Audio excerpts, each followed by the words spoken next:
Ja, we hebben een hele gezellige avond gehad. De sfeer zat er vanaf het begin al heel goed in. De liedjes worden goed ontvangen. De mensen hebben leuk meegeklapt op het laatst. Ja, ik denk allemaal dan een hele gezellige avond en ik ben heel benieuwd naar de uitslag dadelijk. Als je goed gekeken hebt, waren er volgens mij 2 jongens die hebben meegedaan die vorig jaar bij de herfstgaan hebben meegedaan. En als ze zoiets dat inderdaad ja, de grond is waar moet beginnen en het uiteindelijk uitkomt hier bij Joekes op de bühne, dan denk ik dat een hele mooie weg te bewandelen wordt. Ik vond vanavond alle liedjes van een heel goed niveau. De zang vond ik goed. Mooie teksten, veel humor erin. Mooie melodieën ook. Dus ik denk dat de jury het heel erg lastig heeft gehad om hier 11 winnaars uit te zoeken. Ze zijn nu de punten aan het tellen, dus we zien benieuwd eigenlijk. Frank Donders, a long time no see. Je bent al lang niet meer heen geweest. Nee, dat klopt. Inderdaad. Het is al even een paar jaar terug. Ja. Ik weet niet precies wie lang, maar het is al inderdaad wel even geleden. Ja. Klopt. En wie is het om terug te zien? Ja. Ik dacht voor mezelf, weet je wat, de les maar één keer. Dus zodoende ben ik weer heen. En zo hebben we het nummer dan ook maar genoemd gelegen, weet je wel.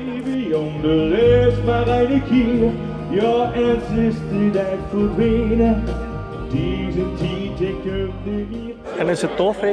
Ik vind het wel gezellig, hé. Hartstikke tof. Jawel, het is alweer helemaal te gek. Dus het is toch een wedstrijd, het kriebelt toch weer aan alle kanten. Dus, en dat is het toch, het bloed kruipt toch wordt niet gewoon keer. En zodoende ben ik weer heen. Dat het er zomaar bij is, dat toch? de eerste keer, dan mag ze verder niet zo druk bij, hè? Nog nooit. Ja, ik vind het geweldig. Ik ben zo geroerd op de kind, op de lief kind van mij. Wat ga niet woord zeggen. Dat zag iedere keer, oma, ik wil niet zingen, ik wil niet opvallen. Ik wil wel niet werk. alles verklappen, alstublieft. Niet alles verklappen. Oké, ik zeg niks meer. Dan mag ik... Allemaal mensen dan.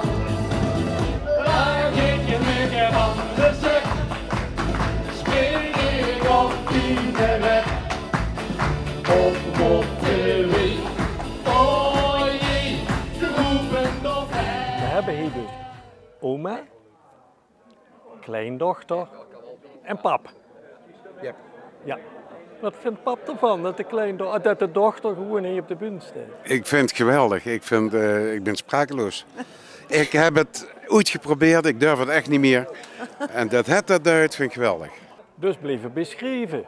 Ja, dat leed ons toch wel het beste. We zien muzikaal en we schrijven leuk samen. Dat doen we eigenlijk al heel erg lang. En prima, geweldig. Dochter en kleindochter Mees, wat vindt zichzelf? Ja, dit jaar dacht ik, niks is vanzelfsprekend. En nu zien ze er allebei nog in alle gezondheid. Dus wie tof is het als ik het dit jaar of het eerst kon doen. En dat heb ik gedaan en met resultaat. En zelfs gezongen, dat was inderdaad niet het plan. Maar het is goed uitgepakt. En door naar de finale. Ja. De familie Wimpers hebben wij 3 generaties. Is tijd vastelovensgeschiedenis. Ik wens zich heel erg veel succes. En ga straks in de zaal flink meeklappen en meedoen. Maar ik maak me toch heel zorgen. Dankjewel. Nou, de kaartverkoop die gaat eigenlijk pas lopen vanaf 4 september.